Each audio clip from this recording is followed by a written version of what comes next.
at some point we are going to have to do a whole show about how good this show sounds.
Hey everybody, welcome to Downballot. We do this show every Friday, or most Fridays at 7:30 p.m. Pacific, right here on Twitch.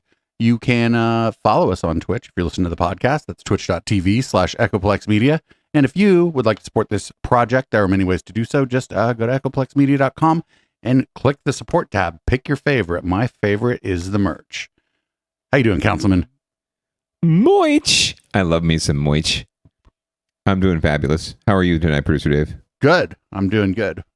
Excellent. You're looking great in the new studio. I think this is the first down ballot with studio, what is this, 5.0? I think something like that. I don't know how many.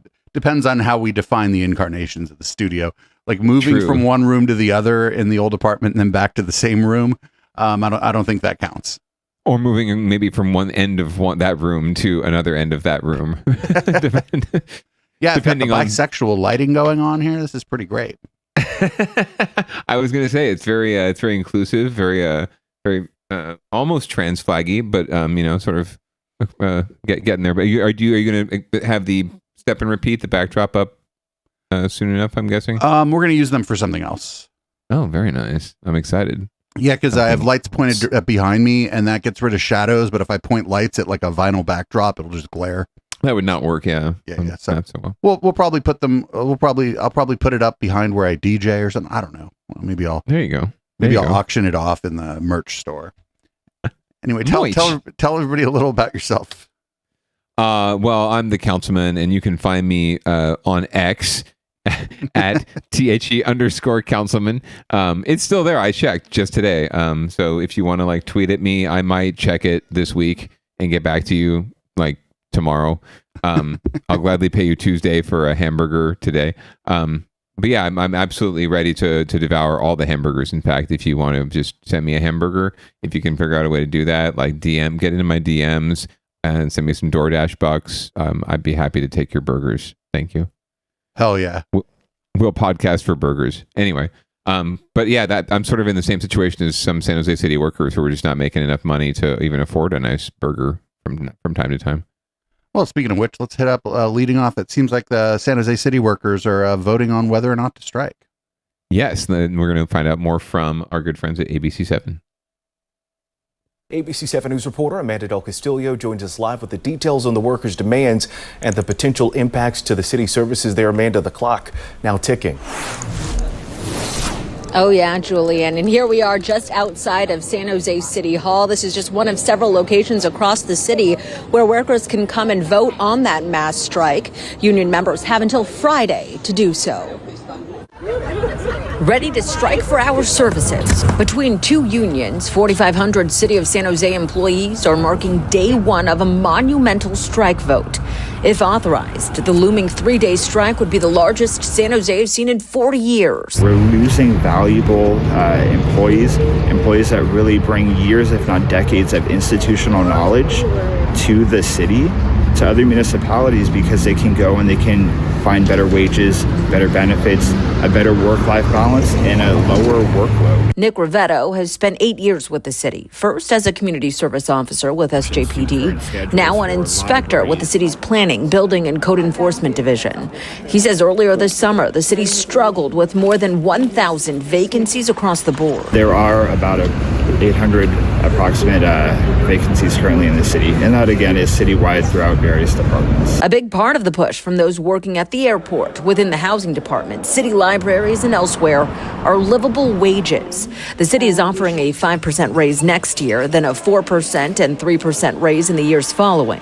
But Rivetto and others say that's simply not enough to survive in San Jose. I know City of San Jose employees that are homeless. I know City of San Jose employees that are living in their cars. I know others that choose to commute to San Jose, live in their car overnight for a couple of days because they can't afford to commute back and forth. We spoke with Mayor Matt Mahan ahead of the strike vote. He says City Council is expected to have a closed session later today to discuss any movement possible. I do not want the city to be in a position where we overextend ourselves and then have to do layoffs and cut services later. It's not fair to workers, not fair to residents. And Rivetto says San Jose residents would be sure to feel the impact if 4,500 city workers decided to strike.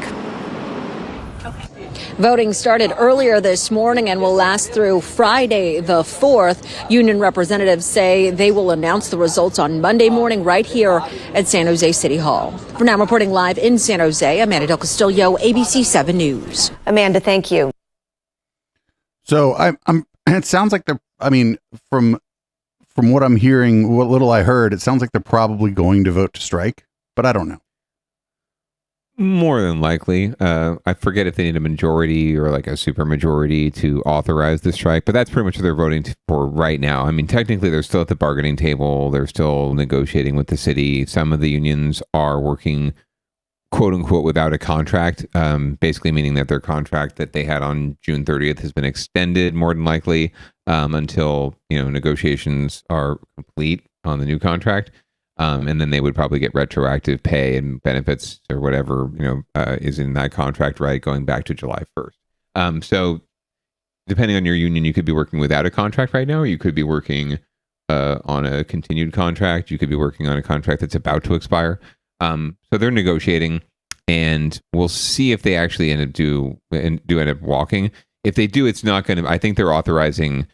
It's not like a, just open-ended thing. It's something like a 3 or 4 day strike, because some of these folks are essential workers, right? And quote unquote first responders, in the fire department, police department, people like that. So there is actually a concern about, folks like that going on strike for a prolonged period of time. So they're authorizing like a 3 or a 4 or a 5 day strike. I can't remember, 5 days, I think. Gotcha. So it's not an indefinite strike, but I mean, if 4,500 people stop working for the city, even for a day, people going to notice. Mm-hmm. No, half a day, a couple hours. Honestly, because think about it. When do you need city government, or when do you need government at all? When are you going to call, the city about anything, right? It's probably one of the worst days of your life, more than likely, unless you're one of those people that just, has to call or has a concern about everything, right? More than likely, it's one of the worst days of your life, or it's one of the worst things that's happened to you, or it's just one of the most frustrating things you've ever dealt with, right? And that's the only reason you're contacting the city, right? In the first place, that wouldn't be your first choice of how to spend a day, right? Nor would it be necessarily the council office's first choice on how to spend their day, but that's what they're there for, and they live to serve, right? So they're there to help. But I think that we lose sight of that a lot of times, right? That oftentimes we just come to government when we need it the most. So if 4,500 city workers were suddenly not there, there'd be a lot of people having their worst day without any recompense or any way to, resolve it right away. And that would be really even more frustrating and could lead to bigger problems. So, but they're absolutely within their rights, because they were all overworked and they're underpaid. And right now there are a lot of vacancies that just aren't filled because, not because they're not funded or budgeted for, it's just because the city does a poor job of recruitment and retention and making San Jose a place that people want to work. So if part of the problem and part of the reason that they're overworked and going on strike is that there are vacancies and people have to work longer hours or whatever, you would think that money that was allocated for those other positions could at least temporarily be allocated to give the people who are working now a raise, so that, and then as you fill those positions, then you start to negotiate again. You're like, hey, we gave you this raise because you're working so much harder, but now we have half of these positions filled. Let's see what we can figure out now. Yeah. I mean, that's budgeting, really, right? That's creative budgeting. That's collaboration. That's compromise. The point that Mayor ED209 makes about, not wanting to write any checks we can't cash later, right? Meaning that, you don't want to start giving out bonuses, or not bonuses, but raises, right? And then suddenly you hit a budget deficit and you can't afford the raises anymore, and you've got to figure out how to trim the fat, right? So that's a valid concern. That so what if you mentioned bonuses? What if the temporary raise was in the form of a bonus? Like you basically divvy up all the money that would have gone to the people whose positions aren't filled, divvy it all up to the people who are working now. Yeah, I mean, it's not that the workers wouldn't, like, under normal circumstances take that, right? Like that's, it's not nothing, but what they're looking for is more sustainable, long-term, like that's just it's a one-time thing in that case, right? And there's no guarantee that they get that again next year. So more than likely they would put it away or try to save some of it, as opposed to spending it, which that's the thing. Other thing is that, lifting up the workforce and giving them more buying power improves the economy, because people are going to spend the money that they make. They're not going to, if people make a couple like $100 extra every month, it's not as though they're putting that away. I mean, it'd be great if they were, but they're probably not. They're spending it on bills and on groceries and on, the economy. Right. Or even if they're spending half of it. Right. So raising wages actually, from a corporate perspective, if you can afford it, it benefits everyone, and you, more than likely, in some way, in some ancillary way, whatever you're making or whatever you're doing as a corporation, more than likely, it's going to benefit you in some way to raise the wages of your own employees. And this is especially true when it comes to the city, because people forget government is one of the largest employers in any region, right? Any county, any city, any municipality, any state. Government's going to be one of the top employers. You go to Sacramento, like that's the industry there in Sacramento. Like it's building after building after building after building of public employees, right? So remember that too. Like there's a huge chunk of our workforce that would just be shutting down and not doing a whole lot. So in general. Well, we'll see what happens. The vote happened tonight, and what I like that they're doing, by the way, is that they're not having like a televised thing where they're counting from different precincts, and right. They're just going to tell us all on Monday, which is I think maybe the way we should do all of our elections now. You know. Yeah, it's now that they have a union, it's much easier once you already have a union to take votes and to do this kind of thing. So they probably have an online component, they probably have an in-person component, and they're trying to get as many employees to vote as possible. These things tend to get pretty good turnout when it comes to like percentages of employees or union members voting. Like you generally see in the 75, 80, 90 sometimes percent of voting, whether or not they vote for it or not, but and usually it's when it comes to impasses, workers tend to trust their union leadership because they're the ones in the room, right? And they're the ones that should know best. Not always the case, but they do rely on them. So if the union reps and the people in the room are recommending something, then the workers will do it. So I think that they'll authorize the strike. Whether or not they get to a strike, we'll see. So we'll follow it on Down Ballot, of course. So the police union isn't among the people threatening to strike, right? I don't know. They did have I actually don't know that off the top of my head because they tend to have a whole separate negotiation process, right? And for good reason. But they did show a booth outside of the police headquarters. That could be for non-sworn officers, right? I don't, or non-sworn employees. Yeah, there are tons of non-police who work for and they maybe are a part of a different union. In fact, I'm sure they are. Probably are. Yeah, they probably are. AFSCME or one of the other city union. There are 11 bargaining units. Imagine being a council member. Not only are you dealing with 100,000 people in your district, right? And even if you want to talk about voters, still like 40 or 50,000 voters in your district, and 11 bargaining units, including police and fire, right? So it's a lot. It's a lot of balls to juggle. I don't envy them. But speaking of balls and juggling, that's what Winners and Losers is all about. Yep, this is Winners and Losers, where there are no winners, and if somebody does win it just wasn't who you were fucking rooting for, except for a rare occasion, maybe once or twice a year, we get an actual winner in there. Yeah, I accidentally slip one in, like maybe because I don't watch the clip thoroughly. You're like, actually, this is good. Right, this is actually a good thing. Shit. Oh, well, I was sucked in by the clickbait headline. So anyway, there's more talk about the Tenderloin in San Francisco, and I think maybe we'll just let the local news hit tell us about that. Do it. The Tenderloin community discussed safety issues with some city leaders at a town hall meeting this evening. The San Francisco police chief, district attorney, and sheriff were all in attendance.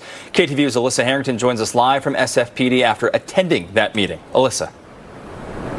Well, this meeting was in response to a daylight shooting that happened in the Tenderloin last month. Community members say that crime and drug use is the worst that it has ever been in the area, and they are demanding more action from law enforcement. Well, they're wrong. We in the Tenderloin want children to be able to walk, bike, play, thrive, and grow in a safe environment. Concerned community members called out city leaders at a town hall safety meeting in San Francisco's Tenderloin Thursday.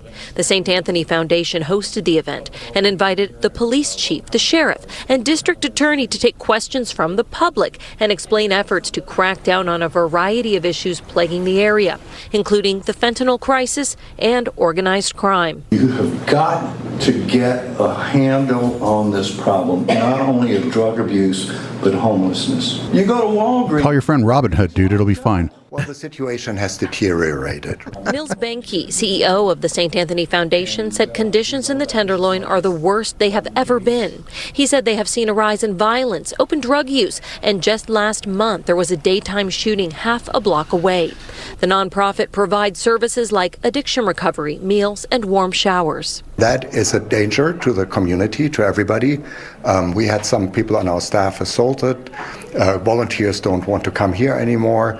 Probably most sad is that some of our guests are too afraid to come and see us here. We certainly are more interested in the people who are selling and who are peddling death on our streets. That is killing our most vulnerable populations. District Attorney Brooke Jenkins said her office has filed more than 100 motions for egregious crimes and repeat offenders, but said sometimes those efforts are impeded by the courts. We're going in filing these motions arguing about the deadliness of fentanyl and about the dangerousness of this conduct, and yet and still the judges are ignoring it. Recently, the city launched a collaborative effort led by SFPD and other agencies to disrupt and dismantle drug markets. The CHP and National Guard have also been called to the Tenderloin to crack down on fentanyl dealing. We're arresting people who are using in public. We were barely did that at all last year, and we've made hundreds of arrests. And really, this collaborative effort is only 2 months in the making. Some residents argued arresting people will not solve the larger issue of addiction. Drug war mentality doesn't work. It's short term. Nothing you're proposing is sustainable in any way. The police and sheriff's office admit they are understaffed, and they say that results from this collaborative effort will take time. Live in San Francisco, I'm Alyssa Harrington, KTVU, Fox 2 News. So somebody in chat made a good point. They wonder what percentage of those people are like basically landlords. The people that show like property developers and like landlords. Oh, people that show up at those meetings? Yeah. Oh, in general, they are. Yeah, in general, it's small, 4 and 6-plex landlords. It's small business owners, people who own like the coffee shop down the street, or the dog grooming place, or the laundry, or the video. Well, it used to be the video rental place. I don't know. People, where do people see their stuff now? But yeah, it's people like that, and then just like I spoke about earlier, right? The people who we call them cave people, citizens against virtually everything. It's pretty much who you get at these kind of things. But like that one lady was like, you can't just arrest your way out of this, and like I just wonder if she was like the only one who said that, because I feel like more than likely, I mean, you didn't hear like raucous applause, right? Like you kind of heard like tepid, like yeah, I agree, but like no one wanted to like step up and be like, yeah, go, exactly. You guys, war on drugs suck. No one wants to be that. I mean, she was fine being the flag bearer, but no one wants to step up behind her. That's telling about the audience. So I'm guessing she was probably one of the only people that said something along those lines. And Brooke Jenkins ain't wanting to hear that, right? That's kind of not really her bag, right? She's like, arrests. We've made arrests. We couldn't make arrests before, and now we're making arrests because Chesa Boudin didn't want to arrest people, and now we're arresting people. And look at what that's my question. Like, what's okay? Granted, it's only been 2 months or whatever, but what's happening? Like, how's it going? Right? Like, do you see improvement with all your arrests? Are people not using fentanyl because you're arresting everybody? No, that's not true. Right? Right. It's just common sense. I mean, yeah, I would imagine that if anything, it's likely getting worse, just because that's like the police state. Like, it doesn't help. Like, it's just not going to help. Well, I mean, it's not addressing the problem, right? Like, why is I'll tell you this much. Like, I don't think I was ever truly lost in addiction, but I did some really stupid shit to get high in that time we all call college, right? Right. I did some really stupid shit, and I did some really stupid shit that I really regret doing, right? Because it didn't mess me up permanently, but it could have, and I shouldn't have, right? But that's sort of where you're at, right? Like, it's just you're that lost that you're doing shit that could kill you, right? But you're not doing it. You're not thinking about it killing you. You're thinking about it making you feel good, and that's the fundamental problem that we're not really addressing by just throwing someone in jail, right? Or better or worse, even like saying, "Oh, you can't control yourself, so we're gonna arrest you." Sort of, we're gonna put you into treatment, like involuntary treatment, right? Which is I'm sure that's gonna fucking work, right? But that, you know what I'm saying? Like we're not really addressing the underlying problem by just arresting people. You're getting them off the streets temporarily so that people, property owners and landlords and the small business owners and the cave people can all be like, oh, thank you, my street's clean for a couple hours, right? And they can feel better about themselves and not feel so icky. Well, then, whatever problems led someone to where they are, even just a few days of incarceration are very likely to exacerbate those problems. Yeah, no, it's not. I can tell you this much, right? It's not going to help, right? It may not harm. I think it does, but it may not harm, but it's absolutely not going to help anything, right? That should be easy enough to agree on, but not. No. And on to the next one. What's our next one? Well, meanwhile, over in Vallejo, they're declaring a state of emergency because they ain't got enough cops apparently to do, crimes and shootings and bad texts. We have an update now to Vallejo's severe police officer shortage. The city council tonight unanimously approved an emergency order that supporters say would help the city deal with the problem. KTVU's Amber Lee has the message now from the interim police chief at tonight's meeting. Vallejo's interim police chief Jason Taw tells me there are 51 vacancies for sworn officers in a department that has 132 funded sworn officer positions. But currently, he says there are only 34 officers available for patrol. The traffic unit has been disbanded. Taw says the emergency declaration will give the city flexibility in responding to the staffing shortage. He tells me one option is to hire retired police officers for temporary part-time work. We have not entered into any formal discussions with any other law enforcement agencies. So I just want to make that clear. We have not talked to any other law enforcement agencies. Yeah, none of the other law enforcement agencies, they don't even want your stink on them, dude. Oh, hell no. Yeah. About our needs. Check this guy's phone. What was he texting about? Feel that conversation needs to occur soon, and we need to have some very clear ask, what we need, and also very clear understanding from leadership on what we're prepared to do in order to get those needs satisfied. My one and only son was murdered recently. By the police, probably. Here in Vallejo. In broad daylight. The police have not been able to focus on the investigation due to staffing issues. One resident says her grandson served in the Vallejo Police Department for 7 months after graduating from the academy, but left to work for another law enforcement agency. He was indeed questioning his own safety on a day-to-day basis. Lots of overtime as much as you could do. But there was another issue that concerned me. How much overtime can officers do before they get too fatigued to meet the needs and respond to the calls and to the emergencies within the city? The interim police chief says the department has already taken steps to address the staffing shortage, including adjusting shifts and duties, but that clearly more needs to be done in what some describe as a crisis. In Vallejo, Amber Lee, KTVU, Fox 2 News. I just wonder, during the staffing shortage, so there's going to be some problem figuring this out maybe, but is crime going up or down? I mean, it'd be interesting to see the effects, right?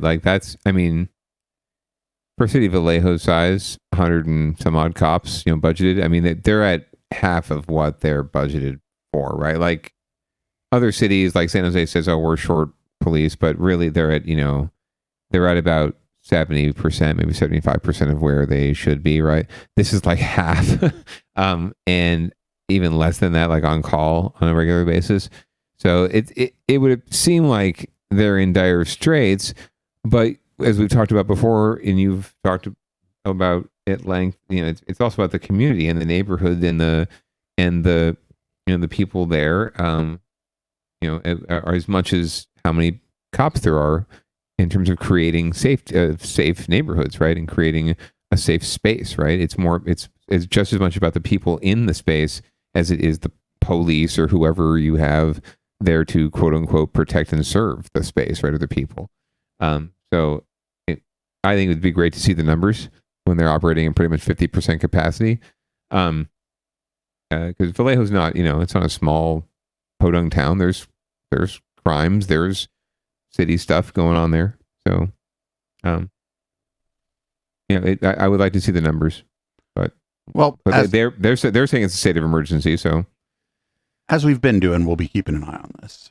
We absolutely will. But yeah, apparently, if you want to do crimes, I guess go to Vallejo. I mean, don't hurt anybody. But yeah, don't do crimes. Yeah, if you want to run your car into a 7-Eleven, we'll get to that later. That's later. Don't do that in Vallejo. They got enough problems there. No, don't, please. Do that in like Los Gatos. It'll be fine. Right. But anyway, meanwhile, in Oakland, there's some serious crimes happening, and apparently CHP, as we just heard about, they're being enlisted in the fentanyl crisis in San Francisco.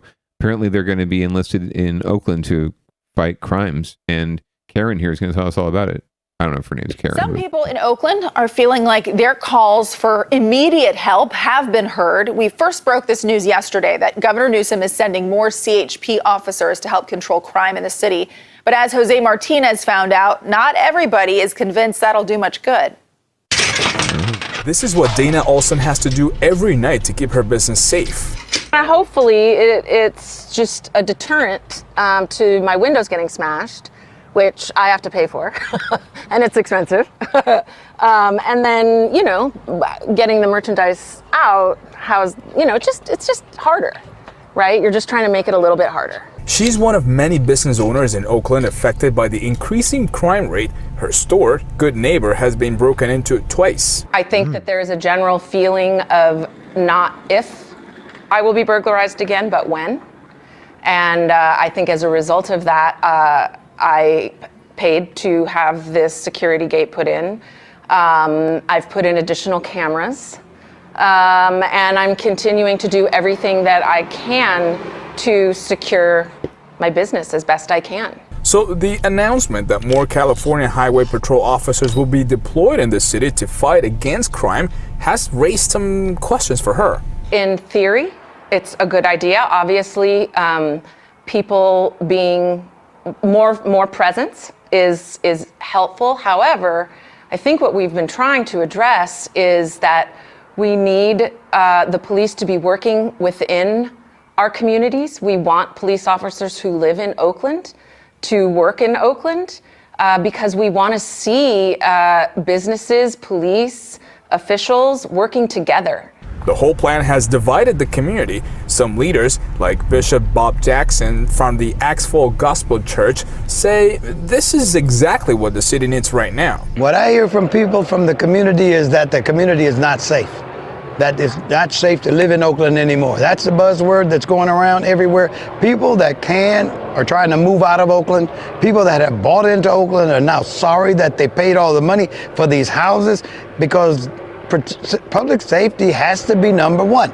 So I'm thankful now that the focus is beginning to swing on public safety. But others, like Kat Brooks, founder of the Anti-Police Terror Project, say this is a bad idea because it's not addressing the real issues out there. And what we said was that there was surely to be an economic pandemic that came on the heels of the coronavirus pandemic.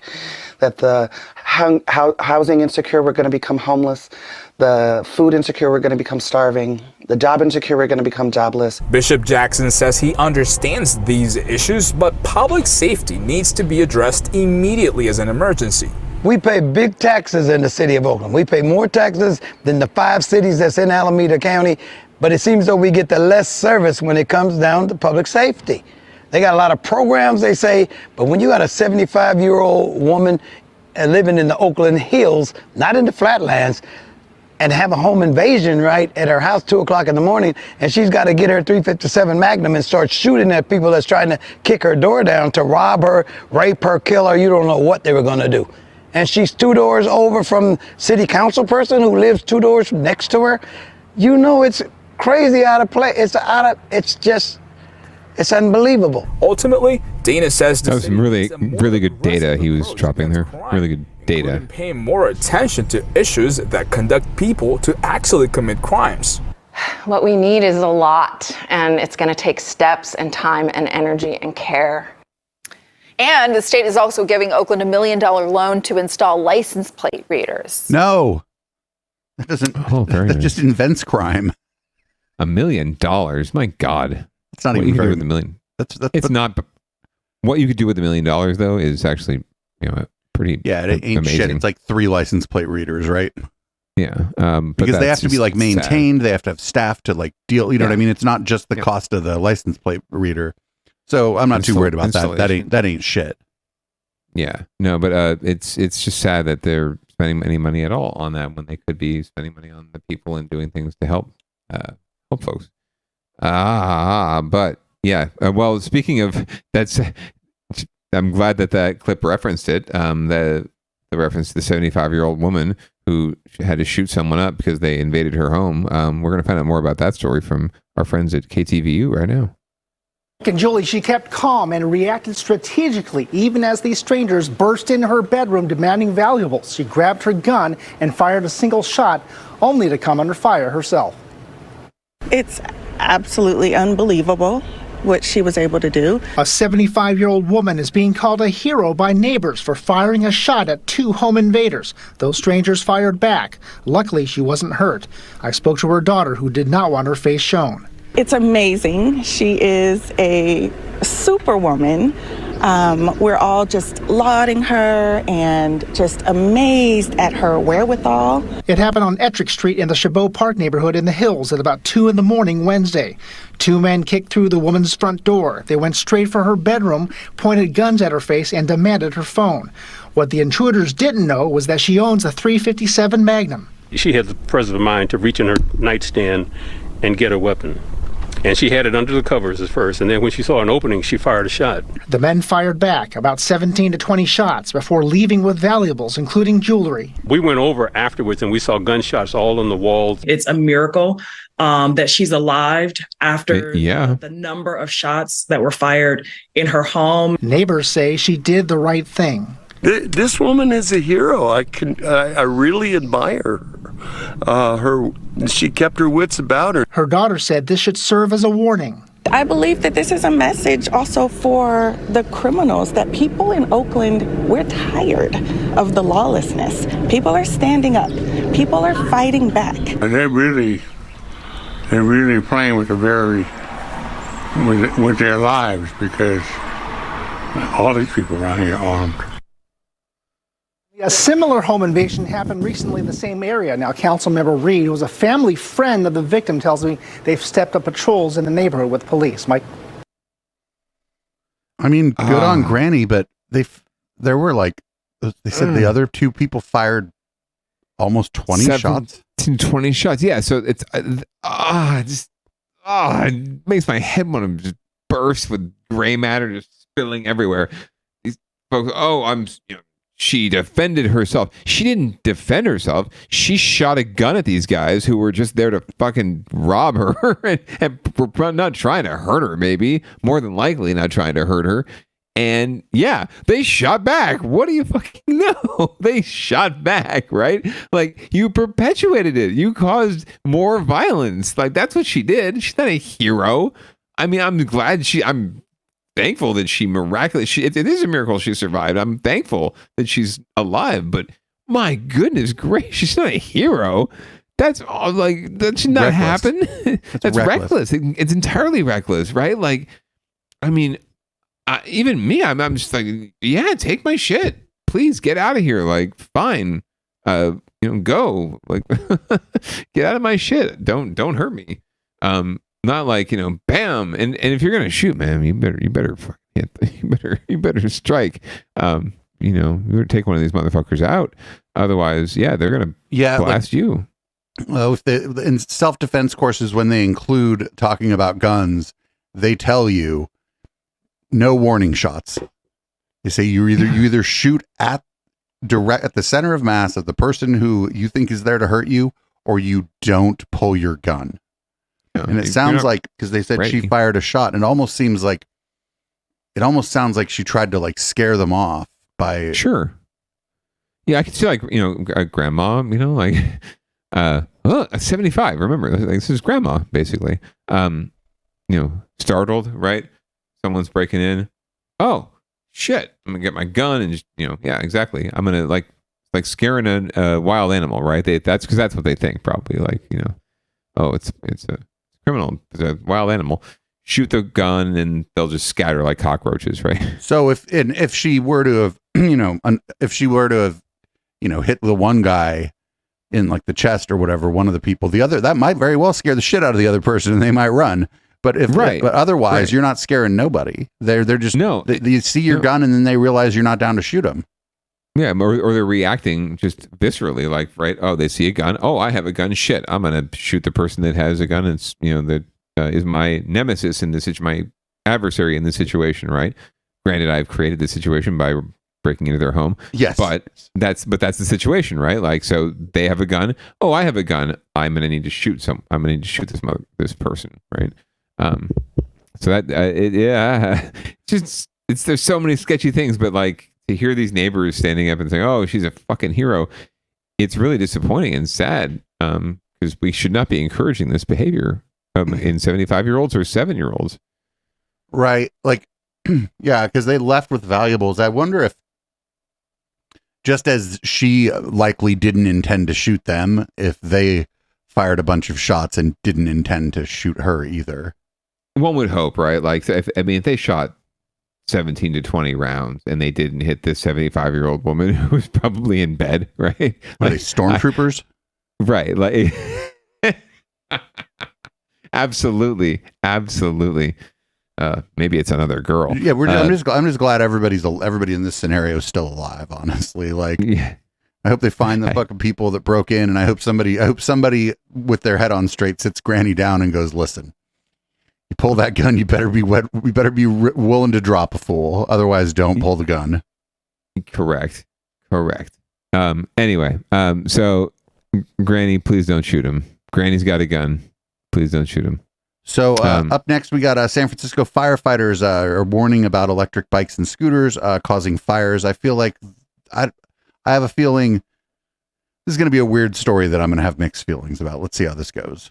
It's a rough segue. Sorry about that. That's all right.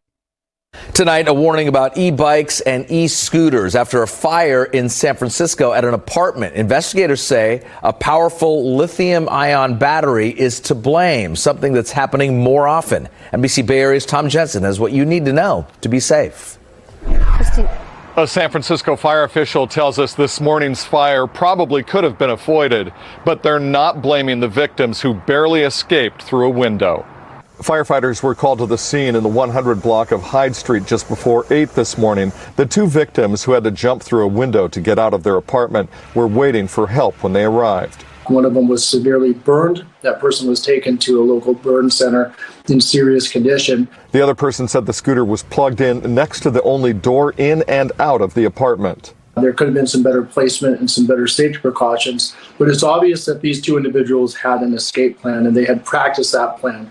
San Francisco Fire Public Information Officer Lieutenant Jonathan Baxter says his department is seeing more of these fires as more people turn to e-scooters and e-bikes as a means of transportation and recreation. Bruce Santos got his e-bike on Amazon for about $1,700 after taxes a year ago because it got positive reviews and has known and trusted components like a Bafang motor and Samsung 48-volt lithium-ion battery. Oh yeah, it's great because I could go across the bridge and back and not have break a sweat, so it's nice. So far, he says he's more than satisfied with his e-bike and hasn't noticed any issues with the lithium-ion battery getting too hot when it's charging. Yeah, 750 watt motor, it's Samsung batteries, and it's really good. This is an example of why it's important to research your products before you bring them home. Lieutenant Baxter says a few tips could help keep you safe if you have an e-bike or e-scooter or thinking about getting one. Never charge it near a door or in a hallway because if a fire does start, it could block your entrance or exit. And never leave a charging battery unattended. And he says only use charging devices approved by the manufacturer. Lieutenant Baxter says fire investigators have not yet determined whether the victims were using an unapproved charging unit. In San Francisco, Tom Jensen, NBC Bay Area News. That's interesting that they mentioned the charger, because I tell people are like, "Oh, I need a new laptop battery or whatever." I'm like, you go buy the one with the Dell logo on it, all right? They're like, "Oh, this one's like a third of the price." I'm like, "You please go buy the one with the Dell logo on it." They're gonna use good components because their reputation as a laptop manufacturer is on the line. Same with like a power adapter. I'm like, no, you buy the one with the HP or Dell or Lenovo logo on it. Because absolutely, the off-brand stuff is oftentimes like the batteries aren't going to last as long as the real ones, but they're also just more likely to be a hazardous, and the chargers are more likely to create a lot of heat if they're not built with good components like the OEMs do. So that's all really good advice. I am surprised that was the advice. I thought that they were gonna kind of fearmonger about it, but they myself as well too. But they didn't.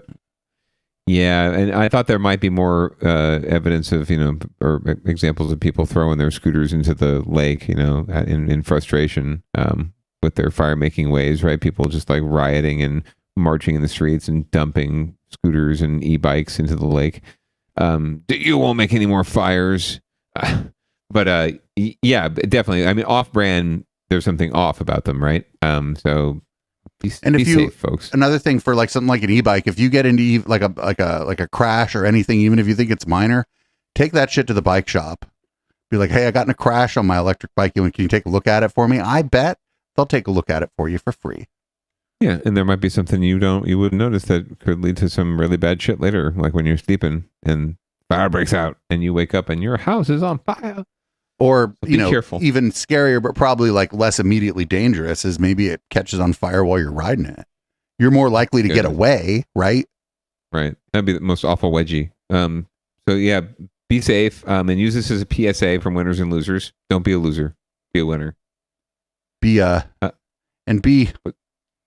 Just don't cheap out on batteries and battery chargers.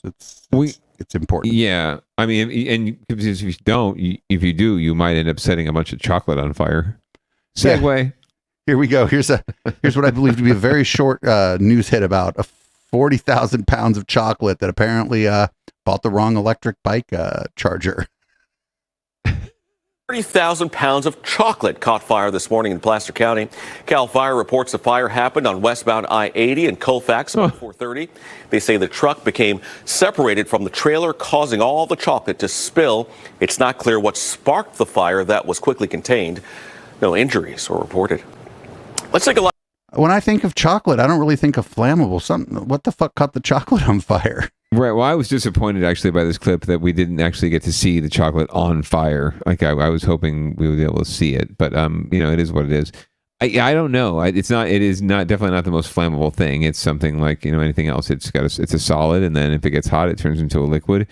But I don't know if it's got to burn at some point. It's got some sort of burn point. But I don't know what happens to it. More likely it sizzles and pops and dries out.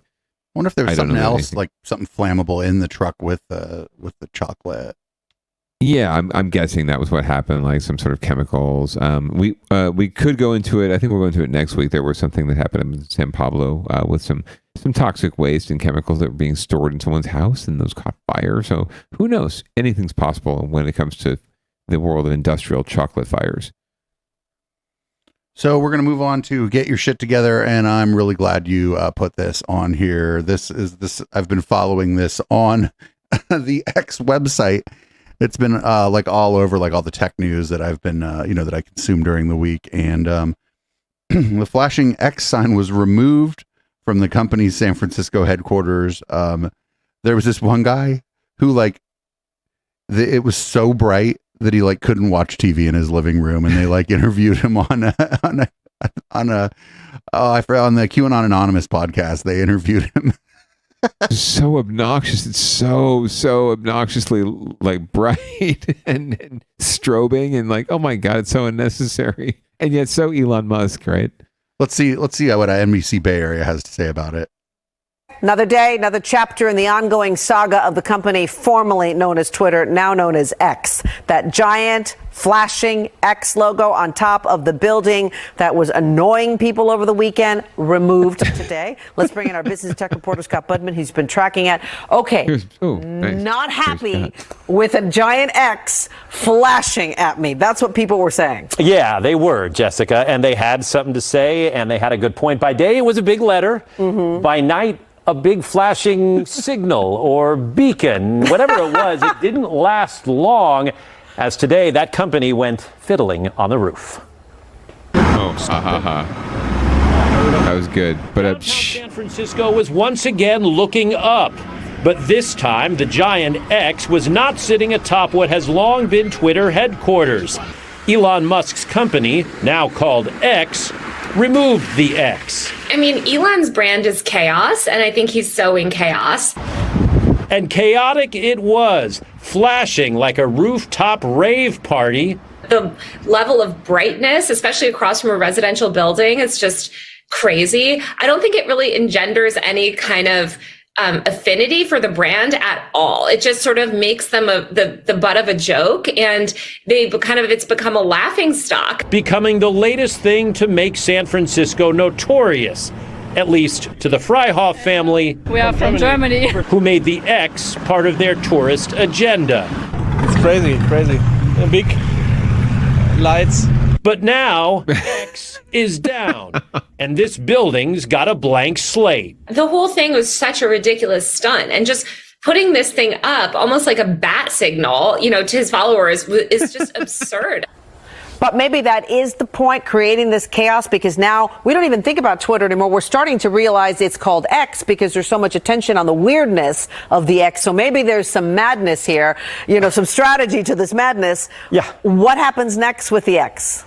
As with all madness in Elon Musk, we don't know. I reached out to X today, and they had no comment or guess on what comes next themselves. They wouldn't say. We don't know. It's interesting because not only is the X not on the roof, but the white sign that used to say Twitter has been painted over and is now all blank. And we waited a while to see if maybe the crew would come back to put something there. So there is literally no title on the building yet, except on one side there's still a bird. Go figure that. Okay. All right. Yeah. Stay tuned. And it's a Tweety bird. So they didn't mention too that it was like not really secured well to the building. It was like held down by a bunch of sandbags and shit. Like, yeah, and it's on there like it looks like some sort of weird outdoor patio deck thing. Right? Yeah, that used to be like when a lot of Twitter employees used to hang out like on the roof. Sure. Yeah, it seems reasonable. But yeah, sunning themselves and whatnot. This is just silly season. I mean, the rebrand, the whole damn thing is just absolute silly season. Ego, the whole 9 yards, like the American experience. It is American exceptionalism. It is what it is. But it's just so funny to watch. It's unfortunate for the hundreds of millions of users of Twitter, or X or whatever the fuck he wants to call it now. It really is unfortunate because. It had turned into some spaces in Twitter had turned into really dangerous and really nasty places, but the potential was always there for building greater community, and this is not really helping anything, right? And the rebrand and anything they're doing right now. And it just kind of sucks for the neighborhood around it too, because now I live across from this building where who the fuck knows what's going to happen tomorrow. Right, like what signs or what billboards or what is we should start projecting like porn on the side of the building tomorrow. Like what is he going to do next to get a news headline? Right, it seems like everything this guy does is designed to get the clickbait, to get the headline. He's just consumed with attention. He has the biggest pick me energy of anyone in the world, probably. Right, like the other rich CEOs like the Bezos, right? The Benioffs of the world, right? Like or the Richard Bransons. What do they do, right? Like they buy Hawaiian islands, right? Like Richard Ellison, right? Like he bought a freaking one of the 8 Hawaiian islands. He owns that island, right? That's what they do, but they do it really quietly. You don't know that, right? You don't sound big spy, but this guy, he wants to do everything and make sure everyone sees it. Because God forbid they don't, and he doesn't get credit for whatever. Like the man could be a just savant genius, right, and have a few good ideas, but he's just ruining all of that and all of that goodwill and reputation by being just a dumbass. Yeah. That's what I was gonna say. Is at one point, like a lot of people were like, "Oh, this is the good rich guy because he's trying to do the electric cars and trying to do the space stuff," and then the boring project and whatnot. Well, that shit was always stupid because he was trying to like say like, oh, public transit sucks. Here, drive a car down this death trap. Well, now San Jose is pretty much doing that as the Diridon to SJC linkage, right? Right, but at least that's above ground, and you're not going to die if it catches on fire. That's a good point. That's a nice benefit of that. I bet they should include that in the executive summary. You will not die Well, you may die if it catches fire, but like in that tunnel, we've seen those images of those tunnels he makes for the cars, and it's like only wide enough for the car. So like likelihood of escape. Right. How do you get out of there? Fire. Like if not even your car catches on fire, the car in front of you catches on fire, how do you make it so that your car isn't next? Oh, I don't know. There's probably like shafts you have to climb out or something like every 50 yards. I don't know. You have to buy the Tesla jetpack to get out of there. Yeah, you need to buy. I mean, absolutely, you need to have the deluxe edition. I mean, that goes without saying, right? You need the deluxe of everything, right? The executive membership. So start there, and you'll probably be okay. They probably give you all the intel, right? So once you sign up. The working hypothesis among people who kind of know about Elon is what happened was he, for a while, like when he was dating Grimes or whatever, he was trying to be popular with like the sort of New York and Los Angeles like celebrity crowd, and they didn't like him. They didn't think his jokes were funny, and so he got mad and then decided to be friends with Cat Turd 2 and Andy No and shit, because like you gotta be popular somewhere. Oh yeah, absolutely. I mean, everyone wants to have a team, right? Everyone wants to be either lead a team or be on a team. So it's fundamental animal nature. And he is definitely a creature of nature, a creature of just that fundamental human spirit, unadulterated. That's what happens when you become so rich that you absolutely don't. I mean, I think it really doesn't have to be billions of dollars. It just has to be the point where you wake up, you don't have to worry about anything, and your kids don't have to worry about anything, and your kids' kids don't have to worry about anything. Or if you don't have kids, no one you ever met in your life is ever going to have to worry about anything, because you can handle it. You can take care of it, and it's handled by other people more than likely. That's rich, right? And he's obviously taken that and run with it, and just, but he's bored with it, right? And he wants more attention. In that scenario, if all your material needs and all the material needs of people around you are being met, that doesn't mean your fight or flight turns off. Your fight or flight then gets triggered by other things that the rest of us are like, what the fuck is wrong with you? Right. And there's obviously some. I'm not a psychologist, and we shouldn't. This down ballot is not a bastion of psychological, fact, but and therapeutic fact. But I will maybe armchair analyze. Dude's got some sort of daddy issues or issues in general. That go way back, right? He's got some trauma that goes way back. It's clear. I don't want to dissect it. I really don't care to dissect it. He's got to figure it out for himself. But it is impacting the hundreds of millions of users of this platform, and the people who buy his products, right? The cars and everything else. Like, it impacts all of them. The fact that he's got this issue, right? This sort of like tilting at windmills, Hamlet kind of, something rotten in the state of Denmark kind of vibe going on. So he needs to figure his shit out, because it's hurting other people, right? I think based on sort of the way he's behaved even before buying Twitter, I think sort of one of the things maybe he likes about being rich is that he can use his power and influence to hurt other people. Yeah, it might be. Some people are, what is that again? You're sadist, right? Masochist, you want to hurt yourself, right? Is that what that is? I forget. Let's move on to Down Ballot Watch, where it's Let's do that. More about definitely stuff that is specifically about local government and local politics. What do we got up first here? Well, shit. So as projected, there was a recall effort against the Alameda County DA, and we're going to learn today about and hear from one of the proponents of the recall, who's a former prosecutor, who, in just eerie parallels to the San Francisco recall of Chesa Boudin, she's very disappointed with the way, the direction of the office after she left the district attorney's office, and she's concerned. That's why she got involved in the recall, and we're going to learn more about her grief here. Alameda County District Attorney Pamela Price has been at the helm for 7 months now, but her decision to place 7 deputy DAs on leave, her first week on the job, is raising some concern about the impact on numerous criminal cases.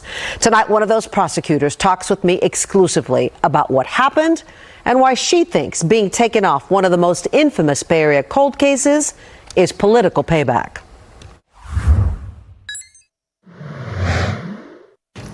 This campaign was never about me or my place in history. This campaign was about bringing justice with compassion and making much needed changes. Change was the platform Pamela Price ran on. The status quo is not working. It's time to fight for reform. And racial equity, the mantra she brought into office. This office has a long history of overcriminalizing young people, overcriminalizing black and brown youth. My predecessor fought and campaigned against criminal justice reform. That reform came swiftly. Within days of taking office in January, Price placed career prosecutor Colleen McMahon on paid administrative leave. She handed me a letter and said that I am on administrative paid leave and that I need to empty out my office and I will be escorted out of the building. And what was the reason?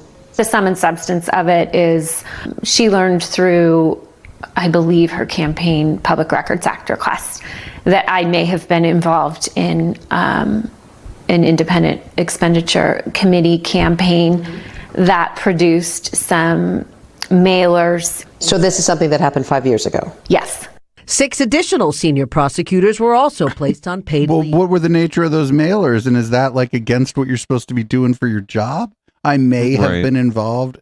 Like, what? You're an ADA. What are you doing? Also on allegations of campaign violations, and others on allegations of prosecutorial misconduct. Never had 5, 6, 7 people put on leave, all like basically within a week. Matt Finnegan is the union attorney representing those deputy DAs.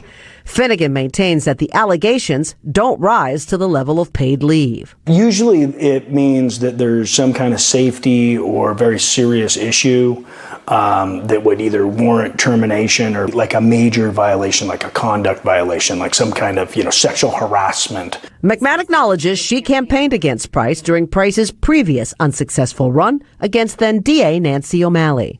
I assisted with the campaign like many of my other coworkers did in 2018, precinct walking, distributing lawn signs. But she maintains she violated no campaign or county rules. Long-term incumbent Nancy O'Malley disqualified herself. Look at the hat. Your hat. 3 years after she lost the 2018 election, Price's political camp accused McMahon and other county DA staff of not playing by the rules. They hired a law firm in September of 2021 and filed a complaint with the Fair Political Practices Commission, which regulates campaign financing and conflicts of interest. The complaint alleged that deputy DAs and other employees working on O'Malley's campaign communicated with outside independent expenditure committees about raising funds to pay for anti-Price ads. It pointed to an email of a thank you note template between McMahon and another prosecutor after the 2018 election. That same month, Price backers also filed a complaint with the Alameda County Civil Grand Jury, alleging the misuse of county staff email system, solicitation of funds, and the use of staff time for pro-O'Malley election activities, a violation of county policies and state rules. I, Pamela Y. Price. After she came into office in 2023, Price placed 7 prosecutors on leave. 2 outside law firms were hired to conduct the investigations. I was hoping that I could explain to her what actually occurred, that there were no campaign violations. To this day, I've never met her. This past May, after a 19-month probe, the FPPC closed its investigation, citing insufficient evidence that there was a violation. The grand jury report and the results of their investigation are very disturbing. But in June, the civil grand jury found staff failed to follow county policies with no consequences, and that the office lacked clear guidelines and enforcement. Its recommendation? Better education and training. The grand jury report shows that for too long, this office has had a culture of complicity in misconduct. That's the culture we are determined to change. In a video posted to the DA's website, Price pointed to the report as confirmation for those changes. Yes, we are cleaning house. Despite multiple requests, Price declined to sit down with me to discuss her staffing changes and their impact on pending cases. Whatever policy she was going to enact and instruct her prosecutors to follow, I would have followed. Did it feel like retribution? Oh, without question. I mean, it screams of retribution. McMahon says the people most hurt are the families of the crime victims, who've been counting on the 7 prosecutors to bring them justice. This is Michaela when she was a baby. Among them, Rodney Garrett. His 9-year-old daughter, Michaela, was abducted 34 years ago in Hayward. The cold case unsolved for decades, until investigators say re-examined palm prints from the 80s led them to a suspect already serving time for murder, David Mish. If anyone should be spending their life behind bars, it's David Mish. He is an absolute threat to public safety. A judge ruled there was enough evidence to try Mish for Michaela's murder when Price dropped special circumstance allegations against him.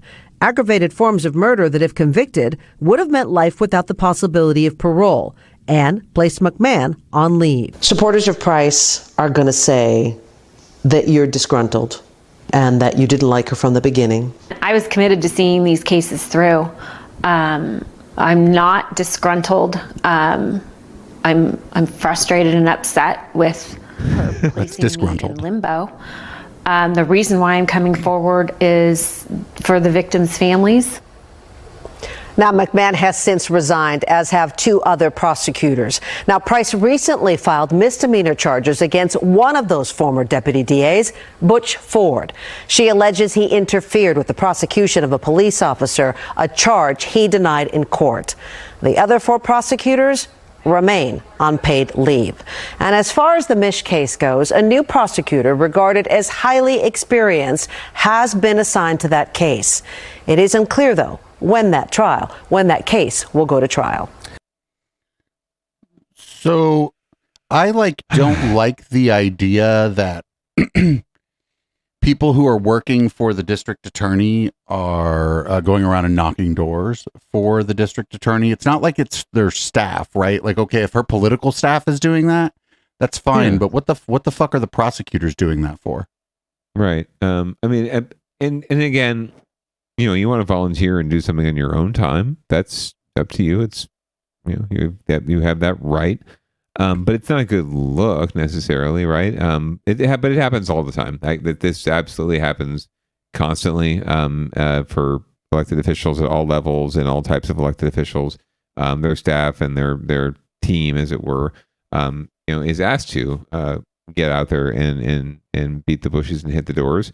They don't always do it. They're not obligated to. But in this case, we've got a true believer, right, who was supportive of the previous DA, and that's obviously where they're coming from. Like they were supportive of the previous DA. They were a member of their sort of inner circle, helped them out a lot, and had tied their sort of political future to them as much as that impacts their professional life. And now they had to start over, right? And they're seeing their colleagues and their friends who were supportive of the previous DA, not get the love from the new administration. Surprise, surprise. But yeah, obviously the new DA has to be very careful and walk a thin line because she could get sued, not just recalled over things like that. If you sanction or censure or remove people from duties, right, for political retribution, if it can be proven. So she should be careful too. But yeah, again, it's just another Karen calling out something that that hurt her feelings and she didn't like, and so therefore the whole system has to go. We'll see how this all shakes out. Now I'm a resident of Alameda County, so I can vote against the recall if it comes around.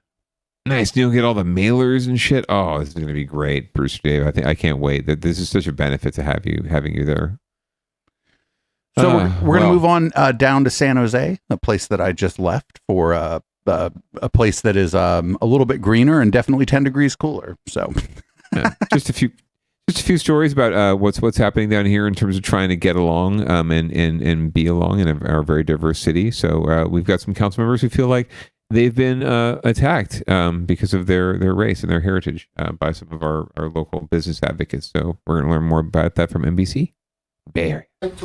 In a packed conference room full of labor and community leaders, 2 San Jose council members made some serious accusations. These corporate interests chose to rely on racial stereotypes and dog whistles to accuse us and this movement of intimidation, bullying, and even inciting violence. Corporate interests and defenders of the status quo will not bully me or my community. I'm here to serve and represent my community, not corporate interests on our San Jose City Council. The councilmen, Omar Torres and Peter Ortiz, believe they are being targeted by business interests for pushing progressive causes like worker and renters' rights. They say it started with the unionization of workers at Premier Recycling. The two elected leaders say they did advocate for workers' rights there, but only as private citizens and advocates. They cite this article on the site Opportunity Now Silicon Valley, where the councilmen are accused of using coercive and threatening tactics to force unionization, even using city letterhead. The article includes a picture of Councilman Ortiz with the bullhorn outside the recycling offices. Premier Recycling has not returned our messages for comment.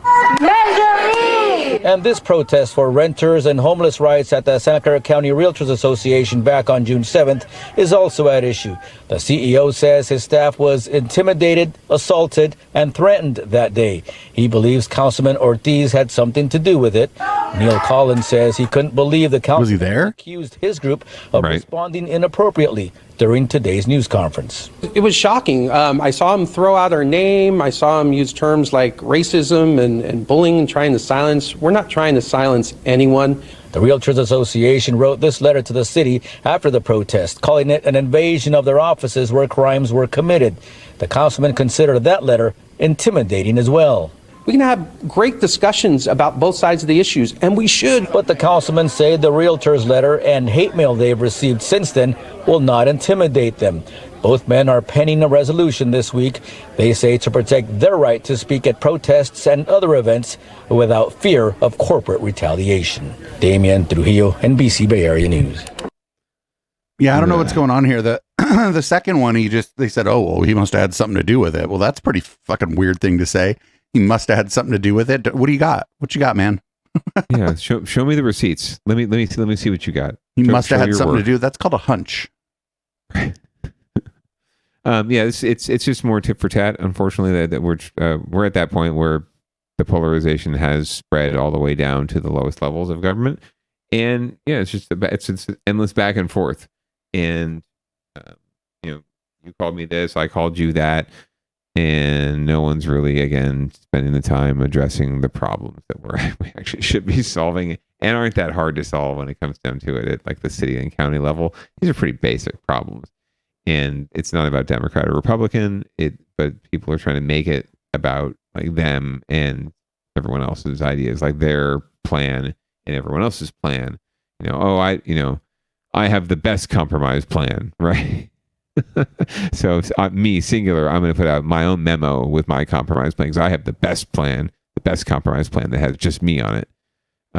That's sort of where we're at right now. And Mayor ED209 is the perfect shining example of that. Like, he's got a fucking program for everything. Speaking of Mayor ED209, what's he been up to? I don't know. I think right now he's really concerned about homeless encampments near our schools, and trying to put the kibosh on them, even though just Cliff's Notes, encampments are banned everywhere already. So just putting that out there. Anyway. Security and safety concerns for his city's students. San Jose Mayor Matt Mahan is moving ahead with a plan to ban encampments near schools. KTVU South Bay reporter Jesse Gary is live at City Hall with the story. Jesse. Greg, the mayor, a council member, a couple of high school students, even a principal, all sounding the alarm about the proximity of unhoused encampments to city schools. The group says this is a complex problem that needs to be solved from both ends of the spectrum. So we've got to create safe places, but people have to take advantage as well. We cannot have a free-for-all on our streets.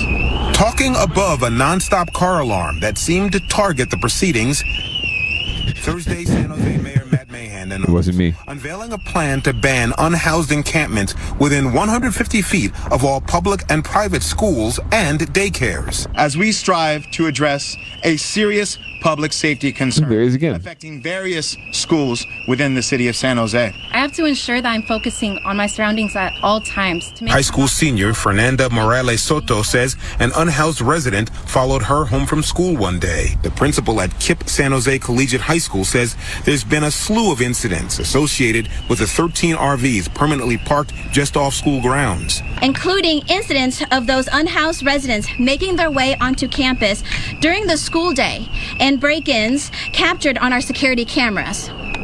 These incidents have cost our school tens of thousands of dollars. I think that this is just more criminalization of homelessness. They act as if unhoused people are just all criminals. Would you do that to any other minority group? You would not. The mayor says this isn't about casting blame on one group, but making sure all school children feel safe pursuing an education. There are a lot of places to park and camp that don't have to be right next to a school. And we've got to get... But you kicked them out of those places too. Yeah, you don't let them anywhere. You don't allow these things anywhere. Around their learning environment. Oh, fuck you. You went to private school. Shut the fuck up. To work on drawing up the details of an ordinance. They'll present that to the Rules Committee of the city next Wednesday. If there is a green light, staff will have 3 months to actually draw up the ordinance before presenting it to the full city council.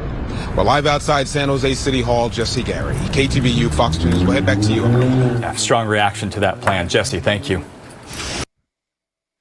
Strong reaction to the plan. Thank you, Jesse. You were saying it's already these encampments, and it's I'm using their wording, right? Where these people are parking their RVs or living, it's already illegal.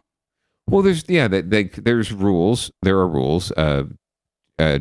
Transportation rules of the road, city rules, regulations, zoning that already pretty much forbid, encampments anywhere. Like you're not allowed to pitch a tent on the street in the public right of way or in our creek beds or anywhere, in public lands. You're just not allowed to do it. That's the facts, right? So if someone pitches a tent or an encampment across the street from your school, or they've got their posse of friends with their RVs parked there where they're living, right? They're not their RVs, but they're their homes too, right? They've got their homes parked there. If you feel squishy about it, yeah, you can call code enforcement, and in theory, they're fully within their rights to come out and clear it. But here's the thing: code enforcement doesn't have time for all that shit, right? Especially when we're talking about all the different communities that are going to be craving for this. Oh yes, give me a no encampment zone in my neighborhood. We need to protect my school, right? You end up with like hundreds of these little zones, and not anywhere near enough people, or no new city staff, no additional staff, right, to actually go out and and help when there is an issue, right? When there is something going on. So you're when there is actually a legitimate problem, right? Even just to fulfill your need to get people out of your site, right? If you just want it cleared, even then we don't have the resources. We just covered that there's vacancies up and down, and there's working overtime. No one has the time for all that. This is just to make people feel good. This is to make his donors feel good, to make voters feel good, to make the white people feel good, and make it feel like he's doing something to solve the problem from what their perspective is, that there's just too many homeless people on the street. Not because people feel bad that folks are having to live on the street, just that it sucks that they're living on the street in my neighborhood and I have to see it every day. That's pretty much where his supporters are at. So he's pleasing them, and that's what it'll do.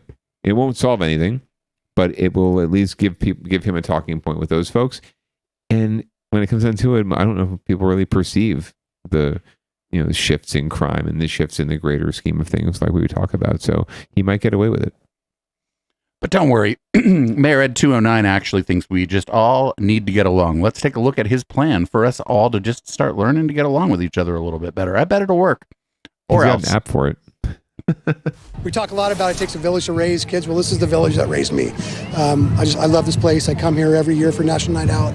San Jose Police Deputy Chief Brian Schaab grew up at this apartment complex off Checkers Drive in San Jose. Schaab said National Night Out, held the first Tuesday in August, does strengthen bonds within the community. We got to go find the other neighborhoods that aren't organized yet, that aren't doing this, and really show them the benefit of getting together, getting to know your neighbors. San Jose Mayor Matt Mahan says this is a great event, but the goal is year-round.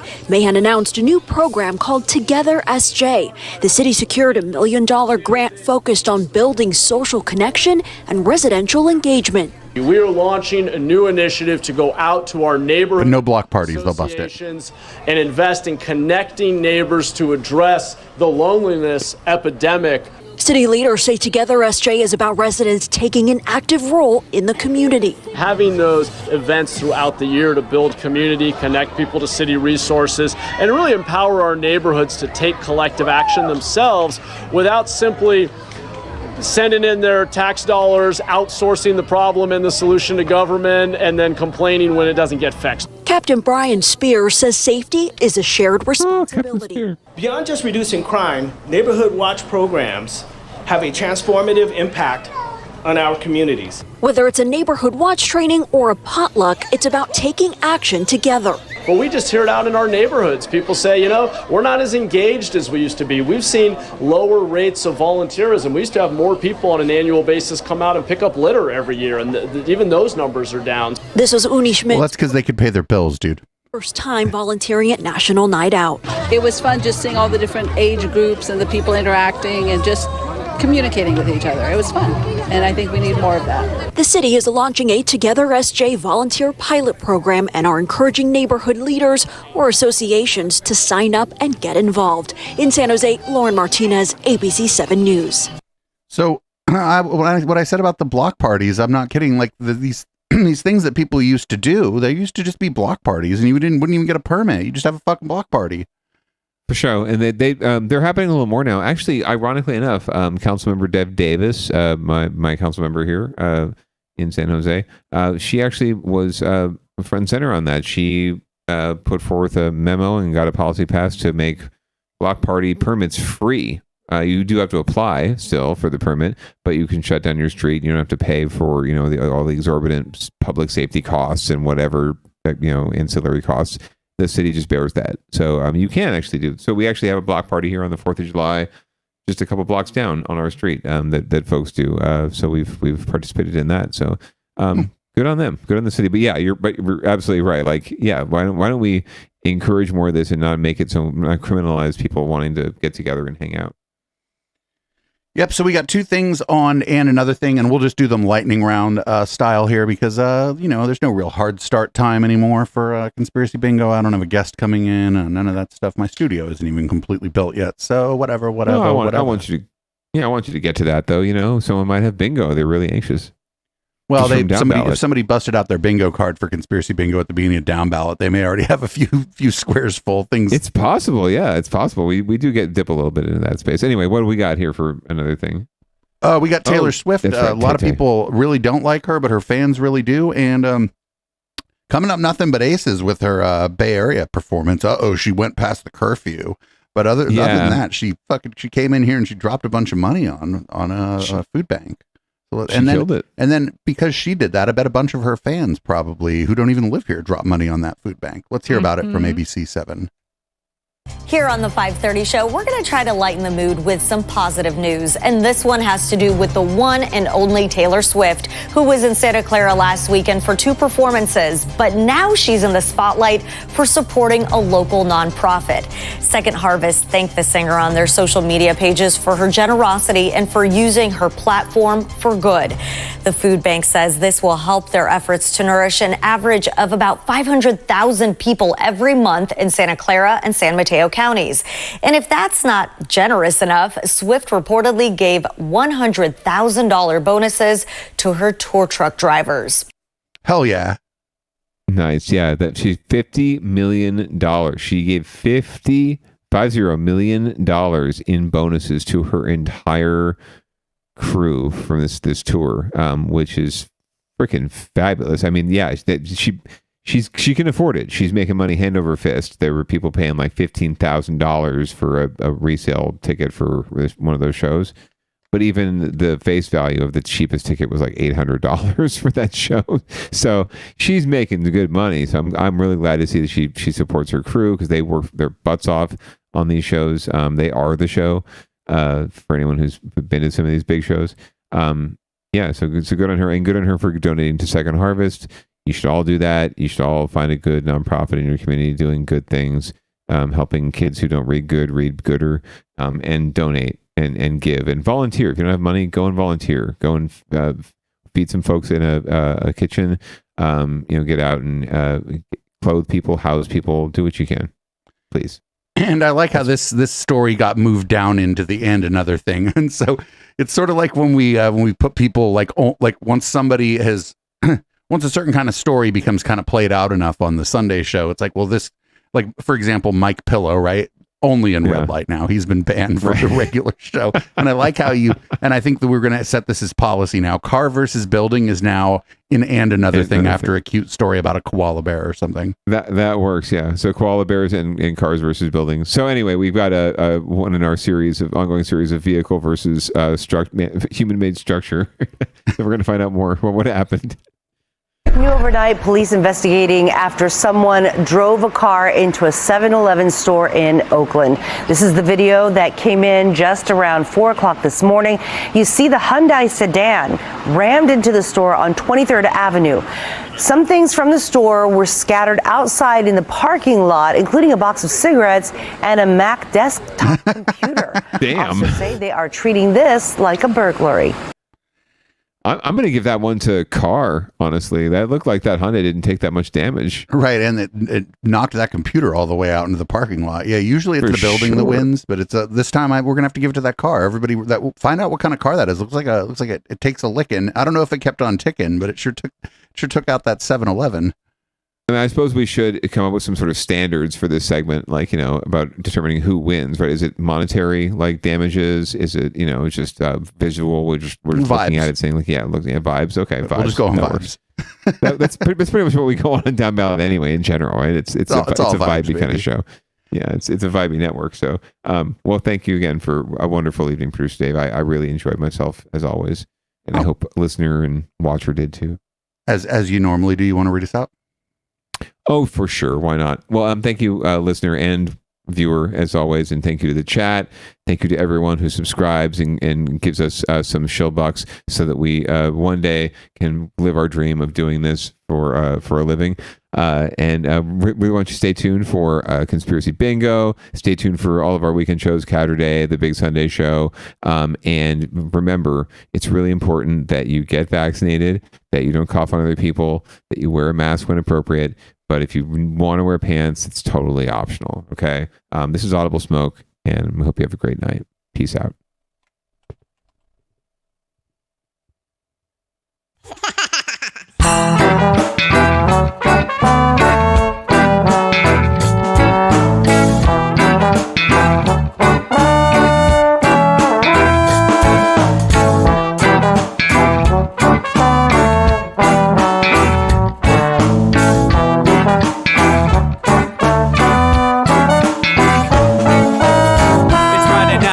Time to get the party started. Pick up my phone just to check and see who's calling. Dress up real nice for the ladies at the bar, and I'm driving in my car just to get to where they are.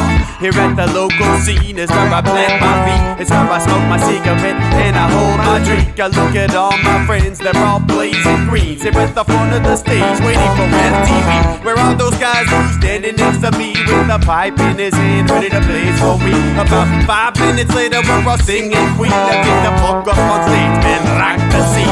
Yeah, we do what we want, and what we want is to jam. So sit back and enjoy the band. We do what we want, and what we want is to jam. So sit back and enjoy the band. Enjoy that band. I turn and head back to the bar for a refill, man, because you know where we are. We're headed out to the car to smoke another one and another one. Now just when the magic starts kicking in, I hear relapse playing, you know it's time to head in. Alright everybody, now it's time to grab a new drink. Spark it if you got it and then pass it to me. Yeah, we do what we want, and what we want is to jam. So sit back and enjoy the band. We do what we want to do, and what we want is to jam. So sit back and enjoy the band. Enjoy that band. Last up on the bill for the show tonight is Down and Dirty at 5, so we're headed outside to spark up another joint. Now who's got my lighter? Stoner E, of course, shouldn't you be inside? I'm all up in this bitch, being who I gotta be. I'm fucked up like the U.S. economy. The truth is that I Odyssey. Now inside motherfuckers is rocking me, and outside shit we smoke a lot of broccoli. Rocky the roller, yo, that sexy girl be jocking me. Ain't too drunk to fuck, but I'll probably do it sloppily. We do what we want, what we wanna do, and what we want is to jam. So sit back and enjoy the band, enjoy the band, enjoy the band. We do what we want, what we wanna do, and what we want is to jam. So sit back and enjoy the band. Molly say that he like jamming and he hope he like jamming too. Well, I gotta say, thank you, Bob, we do. Yes, I gotta say, thank you, Bob, we do. Well, Bob Marley said that he like jamming and he hope he like jamming too. Well, I gotta say, thank you, Bob, we do. Yes, I gotta say, thank you, Bob, we do. Yeah, we do what we want, and what we want is to jam. So sit back and enjoy the band. We do what we want, and what we wanna do, what we want is to jam. So sit back and enjoy the band. Enjoy that band. We do what we want, what we wanna do, what we want is to jam. So sit back and enjoy the band. Enjoy that band. We do what we want, and what we want is to jam. So sit back and enjoy the band. Yeah, yeah, yeah. Just sit back and enjoy the band. So sit back, just sit back and enjoy the band. We just do what we want, and enjoy what we want is to jam. So sit back and enjoy the band. Just sit back and enjoy what we want is to jam.